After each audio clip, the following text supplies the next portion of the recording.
Dobrý večer, som rada, že aj krátko po 23. sledujete vysielanie na TA3. Začína sa relácia 24 hodín vo svete, dnes s exkluzívnym hosťom, ktorý ako osobný strážca pôsobil v Iraku, Afganistane či Monaku. Zostaňte s nami, bude to zaujímavé.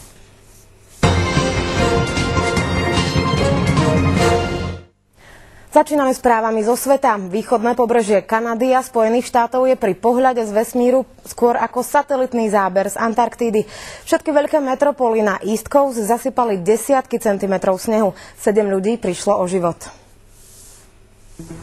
Takmer 650 000 ľudí nemá elektrinu, drobné mestá sú odrezané od sveta. Chlad a sneh odstavili jednu jadrovú elektráreň a uzemnili viac ako 5300 lietadiel. Letiská zaznamenali vietor s rýchlosťou viac ako 130 km za hodinu.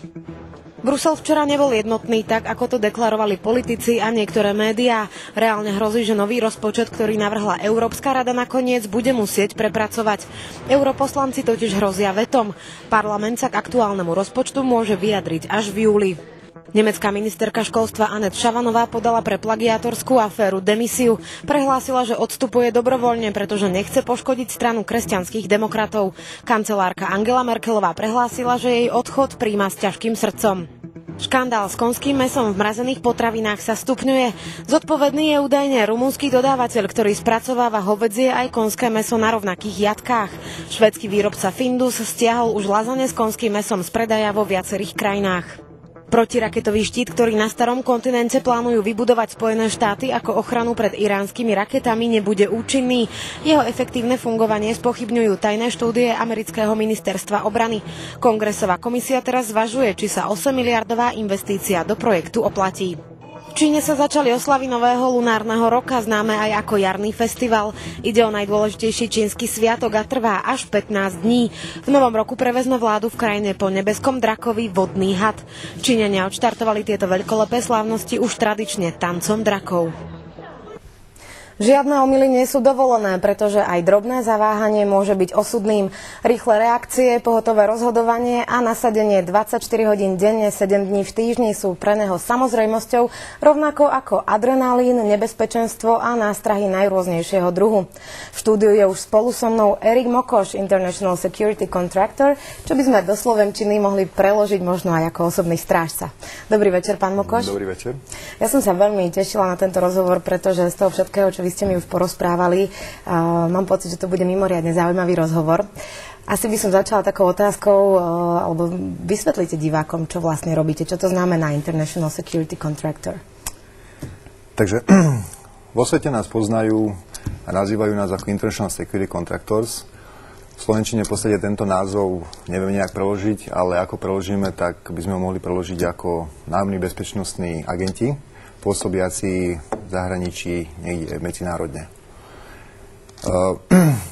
Robíme túto robotu v podstate v oblasti, kde doprevádzame ľudí. Je to také pre ľudí možno moc filmové, hej, že hollywoodske, ale my nie sme tí ľudia, tí agenti z hollywoodských filmov, ktorí v podstate majú veľké ramená a sú nesmrteľní. Hej, každý človek v podstate je len človekom a my sme taktiež ľudia, ktorí pracujeme s ľuďmi, ktorí potrebujú nás, my ich taktiež potrebujeme a v podstate je to nájomný bezpečnostný agent. Ako ste sa k tejto práci dostali? Ako každý malý chlapec má nejaký svoj sen, hej. Mal som ho aj ja, ten sen sa stal nejakým cieľom a postupne sa stáva skutočnosťou. Čiže išiel som podľa svojich tých plánov, predstav a taký prvý kontakt s touto profesiou som sa dostal, keď som bol ako pôsobil v základnej vojenskej službe ako na pluku čestnej stráže. A od toho momentu v podstate som sa dostal stále vyššie a vyššie. Bol som členom vládnej ochranky Slovenskej republiky a potom v podstate prišiel ten bod, ten prelom, keď teroristi začali vyčínať v roku 2001 a vtedy som si tak povedal, že toto bude asi ten správny čas pre mňa, aby som spravil nejakú zmenu a skúsil dobrodružstvo vo svete. tak som sa zaregistroval do výcvikového strediska do Izraela, kde v podstate som skončil ako jeden z najlepších absolventov. Využil som tie kontakty, využil som tie vzdelania, tú kvalifikáciu, ktorú mi tam odovzdali a začal som dostávať nejaké tie zaujímavejšie ponuky, zákazky. Najprv to bola Európa a potom prišiel v podstate ten rok, keď Američania spravili inváziu do Iraku a dostal som zákazku v podstate v Iraku. To bol váš prvý kontrakt, taký veľmi významný, dôležitý. Pre koho ste tam pracovali? Čo ste robili v Iraku? Pracoval som pre jednu americkú organizáciu, ktorá tam pôsobila politicky. Doprevádzali sme tam ľudí, ktorí museli absolvovať politické stretnutia s domácimi organizáciami, domácimi politickými stranami. V podstate naši klienti sa snažili nejak zaviesť demokraciu, v podstate osloviť tých ľudí, že aj táto cesta tam vedie. No a týchto ľudí sme mali na starosti. Ja vám poviem, že diváci môžu sledovať zábery alebo fotografie, ktoré ste priniesli, ktoré sú práve aj z Iraku. Vy ste tam pôsobili v Bagdade aj v Basre. Ako to tam vyzeralo? Bolo to naozaj, ste mi spomínali, že veľmi nepokojná situácia. Čelili ste možno každodenným útokom? Tak tieto dve mesta, Bagdad a Basra, boli v tom čase jedny z najhorúcejších častí Iraku. V Bagdade sme mali, v podstate sme riešili tzv. High profile. Je to doprovod, prevod VIP klientov v ťažkom ozbrojení, v Land Cruiseroch, ktoré sú nalepené na seba, tak povediac, a v podstate, čo je v ceste, sa prebúra, prestrieľa. Čiže ono to bolo také dosť akčné.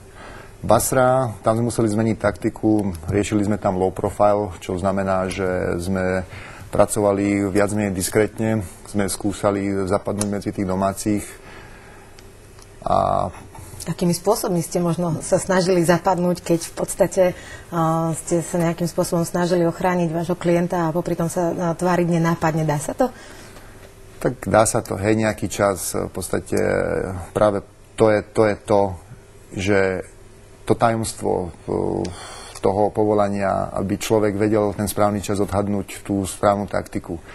A my sme ju, chvála Bohu, odhadli správne a prežili sme, i keď sme mali ťažké chvíle, ale taký príklad, jazdili sme ako taxikári, jazdili sme v urbánoch, prestrojení, ale zase to človek nemôže absolvovať alebo praktikovať každý deň a to isté, takže bolo to rôzne, to by sme o tom debatovali ešte dlho, ale také základné veci, prestriekávali sme autá každý deň, iná farba, iný model aut, iná taktika, v podstate neviditeľnosť aut, komunikácia medzi autami a tak ďalej. Vrátim sa ešte trošku do toho Bagdadu. Tam vieme, že je rozdelený na zelenú zónu, červenú zónu. Vy ste boli v tej červenej, ktorá je teda nebezpečnejšia. A spomínali ste mi, že boli dni, keď bola tá vaša rezidencia alebo to sídlo možno 20-krát terčom nejakého útoku. Prečo si vás vybrali možno za cieľ, alebo aké útoky to boli? Od koho smerovali? Tak všetko to smerovalo od povstalcov. Bolo to rôznorodé.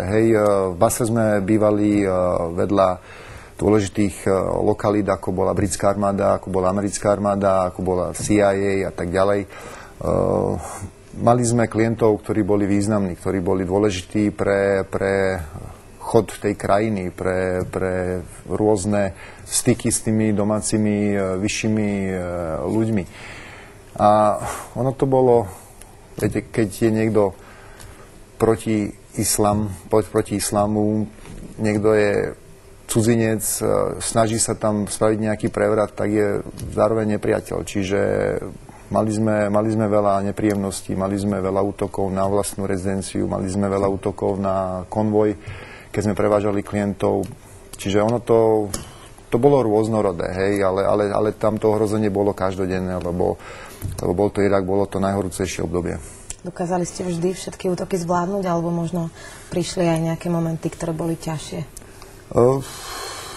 Boli samozrejme, mali sme aj dobré, aj zlé skúsenosti. O tých zlých skúsenostiach sa ťažko rozpráva, ale s tými lepšími samozrejme bol čas, keď sme museli absolvovať, keď sme museli reagovať. Výsledok len toľko, klient prežil, my sme prežili, všetci sme zdraví a živí. Práve vidíme na záberoch videa, toto je z Bagdadu? Toto je z Bagdadu, toto je jeden konvoj americký, ktorý ako prepravoval svojho klienta. Oni tam dostali takú nástrahu, dostali tam 2 granáty a v podstate teraz sa prebúrajú cez tú trafiku, cez tú premávku. Zadný strelec strieľa. Niekedy páchateľ, niekedy tí povstalci sú neviditeľní, čiže ono to je ťažké odhadnúť. Tu ďalšie video je veľmi, veľmi vážne. Vážna aktivita povstalcov, keď z boku v podstate nastražili výbuch v aute, vo vozidle a následne na to potom začali do nich páliť. Hej, a tam treba odvrátiť tiež útok. Je to tak ťažké v podstate, keď auto je už imobilizované, tak je tam ten boj potom už ťažší. Ako sa dá v tomto prípade odvrátiť nejaký útok, alebo čo v takomto prípade by bolo vašou úlohou? Dajme tomu, že klient sedí v aute, čo by ste mali urobiť vy? Každý tým má svoju taktiku. O tom by sa, to je ťažké takto vysvetliť, ale je to o tom, že každý konvoj je minimálne z 3-4 aut a každé auto, každý člen týmu má svoju nejakú tú funkciu, ktorú musí zvládnuť na 100%. Potom po Iraku, ktorý bol teda naozaj veľmi, veľmi dramatický, veľmi zaujímavý, ste zavítali alebo navštívili Afganistán, kde takisto máte na konte veľmi veľký úspech. 2 roky ste tam pracovali ako šéf ochránky fínskeho veľvyslanca. Riadili ste desiatky ľudí. Ako ste sa na túto pozíciu dostali a čo to znamená riadiť každý deň 40 ľudí, tím ľudí a zabezpečovať ochranu? Každý človek v podstate príde do krajiny ako nováčik. Je to jedna skúsenosť, ktorú človek musí absolvovať a tam sa ukáže, čo z neho vyjde. Ja som tam tiež začal ako normálny strelec, laicky povedané, a postupne som sa vypracoval až na funkciu, na pozíciu najvyššieho project managera, ktorý v podstate šéfoval a riadil celý ten projekt. Ako to v praxi vyzerá? V praxi to tak vyzerá, že mám pod sebou ľudí, ktorých riadím, nastavujem taktiku, vyberám ľudí, vyberám prostriedky, ktoré potrebujeme na zabezpečenie bezpečnosti toho daného klienta. A v tomto príklade to bol fínsky veľvyslanec. Skúsim si to možno uvieť na nejakom konkrétnejšom príklade, aby sme mali predstavu. Napríklad sa začína nový týždeň, keď viete, že klient má absolvovať viacero významných stretnutí, možno nejaký víkend s rodinou. Čo to znamená pre vás?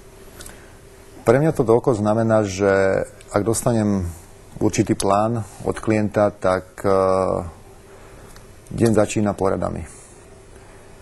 Prebereme plán, prebereme situáciu, dostávame správy od spravodajskej služby a najdôležitejšia úloha je v podstate pre chlapcov, ktorí robia operatívne zabezpečenie, ktorí sú v teréne a ktorí mi robia v podstate prieskum terénu na danú lokalitu, cez trasu, ktorou pôjdeme a plán B, C, D, E, F, E a tak ďalej. Čiže ono sa to všetko zhrnie, spraví sa z toho celkový report, odozdá sa to mne, ja rozdám úlohy, briefne sa klient a ide sa na ostro. Čo ak vám napríklad vaši kolegovia, ktorí mapovali terén, povedia, že neodporúčali by sme, aby sa zajtra išlo tam, neodporúčali by sme, aby sme išli tam. Vy to poviete tomu klientovi a je to na jeho zvážení? Je to stále na zvážení klienta. My sme tam preto, aby sme spravili maximum, čo môžeme. Keď klient vyhodnotí, že je tam riziko, ale v podstate on tam potrebuje ísť, správna ochranka by to mala akceptovať. Nejdeme do samovražebných misií, ale boli prípady, keď klient povedal, áno, potrebujem tam ísť a musíme tam ísť a išli sme tam. Samozrejme, ak príde situácia, že treba riešiť, treba konať, na to sme tam, na to sme platení, takže ono to je vlastne kvázi na klientovi, ako sa rozhodne. Vy pracujete aj v momentoch, keď možno váš klient oddychuje, či už s rodinou, alebo možno na nejakých súkromných stretnutiach. Je to možno náročnejšie predvídať, ak prídete na nejaké otvorené priestranstvo do opery alebo kdekoľvek, kde možno nemáte takú tú prípravu dostatočnú, možno neviete tak perfektne zmapovať to prostredie, ako keď sa klient presúva z nejakých pracovných stretnutí? Čo sa týka vojnových zón, ako je Irak, Afganistán, takéto výjazdy neakceptujeme. Lebo je to vlastne o život.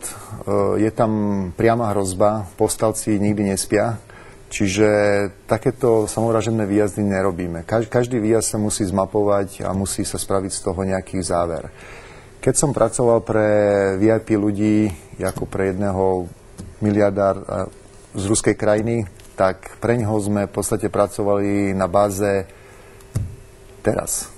Čiže on keď sa rozhodol, že potrebuje niečo spraviť, niekde odcestovať, tak sme museli reagovať spontánne a je to ťažké. Vy ste absolvovali mnoho špeciálnych výcvikov a som ste mi vraveli, že čím je človek vo vašom povolaní všestrannejší a môže tomu klientovi ponúknuť viac, tým je to lepšie. Sú nejaké možno také zaujímavé výcviky alebo špeciálne tréningy, ktoré ste absolvovali? V tom čase, keď ja som začal túto profesiu, tak v Izraeli v podstate ponúkali jeden z najlepších výcvikov na svete. Odtedy sa veľa toho zmenilo, čiže odtedy je tých výcvikových stredísk veľa, je veľa škôl, kde vedia vycvičiť kvalitných ľudí. A ja konkrétne, čo som absolvoval, tak to boli rôzne VIP Protection a Team Leader, to znamená taký základ toho bezpečnostného agenta, ktorý v podstate musí dosiahnuť tú kvalifikáciu, aby mohol viesť nejaký tím a ten management. Potom som mal close combat, to znamená, to je nejaký boj zblízka, či už ozbrojený alebo neozbrojený. Sú tam rôzne autoškoly, to znamená pancerové, ofenzívne, defenzívne jazdy. Boli tam anti-piracy, ono to je v podstate námorníctvo, je to bezpečnostný agent, ktorý pôsobí v námorníctve a odprevádza lode cez krajiny, kde vyčínajú piráti. Ako vyzerá napríklad takýto výcvik proti pirátom? Výcvik proti pirátom sa absolvuje v podstate na lodi. Riešia sa tam rôzne taktiky. Stále ide o to, jak klient, akú požiadavku dá. My sme odprevádzali jednu loď zo Stredomoria na Malé Divy. Bola to jedna luxusná jachta, ktorá musela prejsť cez tie nebezpečné zóny. Mali sme agentov na lodi a spravili sme si parádny výcvik, ktorý zapôsobil a bezpečne sme dopravili aj tú jachtu. Pre krátkosť času budeme musieť pomaly končiť, ale mám ešte poslednú otázku, ktorá by mohla dať takú bodku za tým. Akým pravidlom sa vy riadite pri vašej práci? Aká je možno zásada, z ktorej nikdy nepolavíte a ktorá je prítomná každý deň? Tak zásada je taká, po anglicky sa to hovorí stay awake. To znamená, že buď stále v pozore. Pohotovosti. My sa snažíme robiť si výcviky, venovať sa tejto robote naplno, zháňať tie najlepšie kontakty a byť s tými najlepšími ľuďmi. Tak, pán Lukoš, ďakujem veľmi pekne, že ste prišli. Ja pevne verím, že sa ešte v štúdiu Teatry stretneme. Bohužiaľ musíme končiť, pretože my ešte pokračujeme ďalším spravodajským blokom. Takže vám ešte prajem pekný zvyšok soboty. Majte sa pekne. Dovidenia.